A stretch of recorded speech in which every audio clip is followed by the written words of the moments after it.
Indian food হাটে আমার প্রিয় দর্শক বন্ধুদের স্বাগত। আজকে আমি আপনাদের জন্য নিয়ে এসেছি ফ্রাইড রাইস। রেসিপিটি শেষ পর্যন্ত দেখার জন্য আপনাদের সকলের কাছে আমার অনুরোধ রইল। আমার এই রেসিপিটি আপনাদের ভালো লাগলে প্লিজ একটা বড় লাইকের সাথে আমার এই চ্যানেলটিকে সাবস্ক্রাইব করে দেবেন। ফ্রাইড রাইস বানাতে আমি নিয়েছি 1 কিলো বাসমতি চাল। চালটিকে ভালোভাবে ধুয়ে নিয়েছি। এখন নর্মাল জলে চালটিকে 1 ঘন্টা ভিজিয়ে রাখবো। এখানে কিছু ভেজিটেবলস নিয়েছি বিনস, ক্যাপসিকাম, গাজর ও মটরশুঁটি এবং প্রত্যেকটি সবজি 1.5 কাপ করে নিয়েছি। একটি বড় পাত্রে পরিমাণ মতো জল নিয়ে নিয়েছি। জলের মধ্যে দিয়ে দেব 8 থেকে 10টি গোটা এলাচ, 12 থেকে 14টি লবঙ্গ, 2 ইঞ্চি মাপের দারুচিনি, 4টি তেজপাতা, 2 চা চামচ ভর্তি নুন, দিচ্ছি সাদা তেল 1 টেবিল চামচ। মশলাগুলোকে নাড়িয়ে নিচ্ছি। জল ফুটে উঠলে দিয়ে দেব ভিজিয়ে রাখা চাল।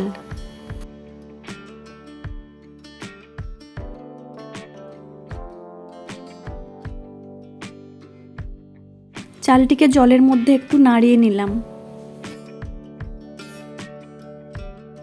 মাঝে মাঝেই বড় চামচ দিয়ে চালটিকে নাড়িয়ে নিচ্ছি। দেখেই বুঝতে পারছেন ভাত হতে এখন অনেকটাই বাকি আছে। আমরা চালটিকে পুরো সেদ্ধ করব না, প্রায় 80% সেদ্ধ করে নেব। দেখুন ভাতটি 80% সেদ্ধ হয়ে গেছে। এখন একে স্ট্রেনারে ছেঁকে নেব।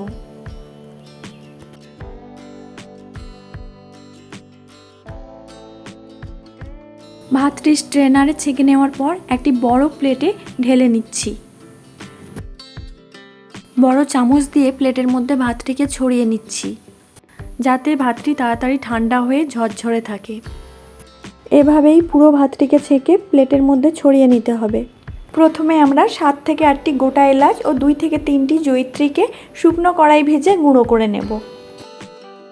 এখন কড়াই গরম করে দিয়ে দিচ্ছি 2 চা চামচ গাওয়া ঘি।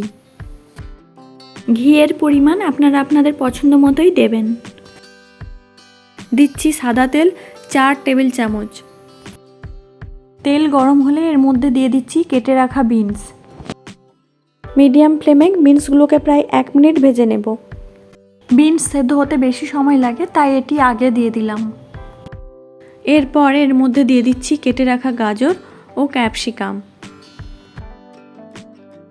এই সবজিগুলোকেও প্রায় 2 মিনিট মিডিয়াম ফ্লেমে ভেজে নিচ্ছি। গাজর ও ক্যাপসিকাম একটু নরম হলেই এর মধ্যে দিয়ে দিচ্ছি মটরশুঁটি। সব সবজিগুলোকে একসঙ্গে আরও 1 মিনিট ভেজে নিচ্ছি। এখন এই সবজির মধ্যে দিয়ে দিচ্ছি 50 গ্রাম কাজু, 50 গ্রাম কিশমিশ। ফ্রাইড রাইসের সবজিগুলোকে খুব বেশি ভাজা যাবে না, এগুলোর মধ্যে যেন ক্রাঞ্চিনেস থাকে। সব কিছু একসঙ্গে নাড়িয়ে নিয়ে এর মধ্যে দিয়ে দিচ্ছি 3 চা চামচ চিনি, হাফ চা চামচ নুন। ভাতে যেহেতু নুন দেওয়া আছে তাই এখানে আমি কম করে নুন দিলাম। সব একসঙ্গে মিশিয়ে নাড়াচাড়া করে নিচ্ছি। চিনি ভালোভাবে গলে গেলেই এর মধ্যে দিয়ে দেব ভাত।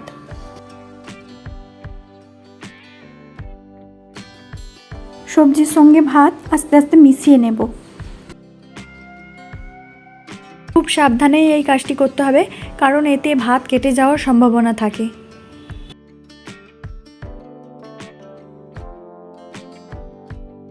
আমি খুব ধীরে ধীরে ভাতের সঙ্গে সবজিগুলো মিশিয়ে নিচ্ছি এবং আমি এখানে কাঠের খুন্তি ব্যবহার করেছি। আপনাদের কাছে কাঠের খুন্তি না থাকলে যদি সিলিকনের খুন্তি বা নাইলনের খুন্তি থাকে তাও ব্যবহার করতে পারেন। এই সমস্ত খুন্তিতে ভাত কম কাটে। এখন ভাতের উপরে দিয়ে দেবো এলাচ ও জয়িত্রীর গুঁড়ো।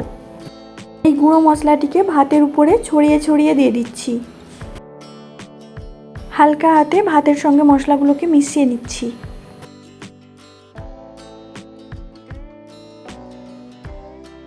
খুব ধীরে ধীরে ভাতের সাথে মশলাগুলোকে মেশাতে হবে।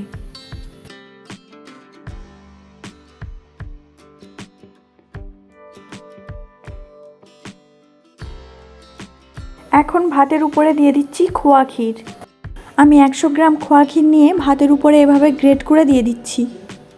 ফ্রাইড রাইসে খোয়া ক্ষীর ব্যবহার করলে এর স্বাদ অনেক গুণ বেড়ে যায়। দিচ্ছি আমুল দুধ হাফ কাপ। 2 টেবিল চামচ আমুল দুধকে গরম জলে গুলে নিয়েছিলাম। এখন ভাতকে আমরা ঝাঁকিয়ে নিচ্ছি। বারবার ভাতের মধ্যে খুন্তি ব্যবহার করলে ভাত কেটে যায়, তাই এইভাবে ভাতকে যদি ঝাঁকিয়ে নেওয়া যায় তাহলে ভাতের সঙ্গে মশলাগুলোও ভালোভাবে মিশে যায় এবং ভাতও কাটে না। আর ঝাঁকানোর জন্য পাত্রটি একটু বড় হলে ভালো হয়। ভাতের সঙ্গে মশলাগুলো মিক্সড হয়ে গেছে। এখন ভাতের উপরে ঢাকনা দিয়ে লো ফ্লেমে 2 থেকে 3 মিনিট হতে দেব। 3 মিনিট পর গ্যাসের ফ্লেম অফ করে দিলাম।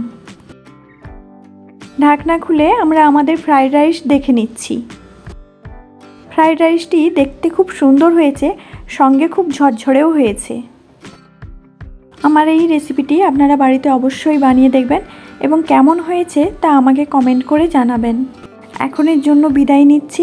আবারও নতুন কোনো ভিডিও নিয়ে আপনাদের কাছে হাজির হব। সকলে ভালো থাকবেন ও সুস্থ থাকবেন।